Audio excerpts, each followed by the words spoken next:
নমস্কার, আমি শান্তনু পাত্র। তোমরা এখন দেখছো অ্যাম্বিশন স্টাডি। আজকে আমরা সলভ করছি Vivekananda Shiksha Niketan high school second unit test mathematics class 8 question number 2।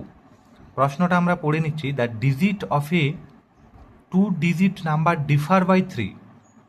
তাহলে 2 ডিজিট নাম্বার ডিফার করছে 3-তে if digit are interchange and the resulting number is added to the original number we get 121। Find the original number. তোমরা চাইলে এটা লিখে নাও, আমি তোমাদেরকে এখানে এটা সলভ করে দেখাচ্ছি। তাহলে প্রথম তোমাকে কি কন্ডিশন বলা আছে, একটা 2 ডিজিট নাম্বারের সবসময় মনে রাখবে 1 আর 10 এই অপশান দুটো থাকে, যে কোনো একটা টু ডিজিট নাম্বার।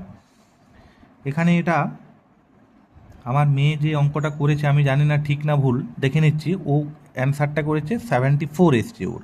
তার মানে এই যে 74 এর 10-এর ঘরে থাকছে 7 আর 1-এর ঘরে থাকছে 4। তাহলে এই রকম যে the digit of a 2 digit number differ by 3। Differ by 3 মানে হচ্ছে, আমি এখানে ধরে নিচ্ছি লেট, এখানে 10-এর ঘরের নাম্বারটাকে আমি ধরছি যে, বা এখানে তো আমি কোনটা বড় কোনটা ছোট জানি না, তাহলে এখানে আমি 10টাকে ধরে নিচ্ছি যে 10, বা আমরা 1 ডিজিটটাকেও ধরতে পারি যে 1 ডিজিট নাম্বারটা হচ্ছে এক্স। তাহলে 10 ডিজিট নাম্বারটা কত হবে? 10 ডিজিট নাম্বারটা হচ্ছে এক্স প্লাস 3। ঠিক আছে, তাহলে এই দুটো ধরার পর আমার নাম্বারটা কত আসছে? তাহলে নাম্বারটা আমি এখানে তোমাদেরকে যে লিখলাম 10-এর সাথে 10 মাল্টিপ্লাই হবে, তাহলে 10 ডিজিটের সাথে আমরা 10 মাল্টিপ্লাই করছি, আর 1 ডিজিটের সাথে আমরা 1 মাল্টিপ্লাই করছি। তাহলে এখানে হচ্ছে 10x প্লাস 30 প্লাস এক্স, মানে হচ্ছে 11x প্লাস 30। এটা হচ্ছে আমার অরিজিনাল নাম্বারটা। এরপর কি তোমাকে বলেছে দেখো, যে তোমার যে ইফ ডিজিট আর ইন্টারচেঞ্জ, যদি ডিজিটটা তোমার ইন্টারচেঞ্জ হয় এবং যে রেজাল্টটা আসবে, তাহলে আমি ডিজিটটাকে ইন্টারচেঞ্জ করে নিচ্ছি। ইন্টারচেঞ্জ যদি করি, তাহলে তোমাদের এই ইন্টারচেঞ্জ করলে 1 ডিজিটটা এটা হবে, 10 ডিজিটটা এটা হবে। তাহলে 1 ডিজিটটা কত হচ্ছে? 1 ডিজিটটা হচ্ছে এক্স প্লাস 3, আর 10 ডিজিটটা হচ্ছে কত? এক্স। তখন আমাদের এখানে নাম্বারটা কত হচ্ছে? নাম্বারটা হচ্ছে 10x প্লাস এক্স প্লাস 3, এটার সাথে 1 হবে, আর এটার সাথে 10 মাল্টিপ্লাই করেছি, তার মানে হচ্ছে 10x প্লাস এক্স প্লাস 3 মানে হচ্ছে 11x প্লাস 3। এটা হচ্ছে আমাদের ইন্টারচেঞ্জ করার পর নাম্বারটা।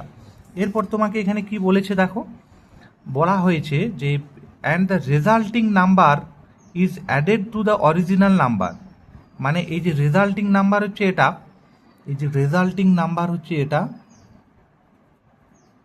রেজাল্টিং নাম্বারের সাথে এটা রেজাল্টিং নাম্বার, আর এটা হচ্ছে অরিজিনাল নাম্বার।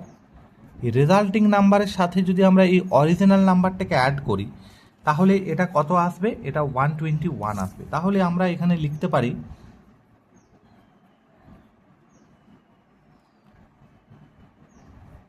এটার সাথে 11x প্লাস 3, এটার সাথে আমরা অ্যাড করছি 11x প্লাস 30। তাহলে আসছে এটা আমাদের 121। দেখা যাচ্ছে 11x আর 11xে হচ্ছে 22x, আর এটা হচ্ছে 33। 121 মাইনাস 33 যদি করি, তাহলে হচ্ছে 22x সমান, এটাকে 8 দিতে 3 88 হচ্ছে, তাহলে x সমান হচ্ছে 88 ডিভাইডেড বাই 22 সমান 4। তার মানে x ইকুয়াল টু হচ্ছে 4। তাহলে x ইকুয়াল টু যদি 4 হয়, অরিজিনাল নাম্বারটা কত হবে? তাহলে অরিজিনাল নাম্বারটা হচ্ছে 11x প্লাস 30। তাহলে 11 ইন্টু 4 প্লাস 30, তাহলে 44 প্লাস 30 মানে 74। মানে আমাদের অঙ্কটা ঠিকই ছিল। প্রথম যে অ্যান্সারটা আমরা দেখেছিলাম, খুব ইম্পর্ট্যান্ট একটা অঙ্ক। তোমরা যদি বুঝতে না পারো আমাকে কমেন্ট সেকশনে তোমরা লিখতে পারো অথবা ফোন নাম্বার দিয়ে যোগাযোগ করতে পারো। আমরা চেষ্টা করব আরও ভালোভাবে বোঝানোর জন্য। এইভাবে অঙ্কটাকে কিন্তু আমরা সলভ করছি। ধন্যবাদ ভিডিও দেখার জন্য। যদি ভালো লেগে থাকে তোমরা লাইক শেয়ার কমেন্ট করবে। নতুন তোমরা কেউ থাকলে আমার চ্যানেলটি তোমরা সাবস্ক্রাইব করে নিতে পারো এই ধরনের ভিডিও পাওয়ার জন্য। ধন্যবাদ।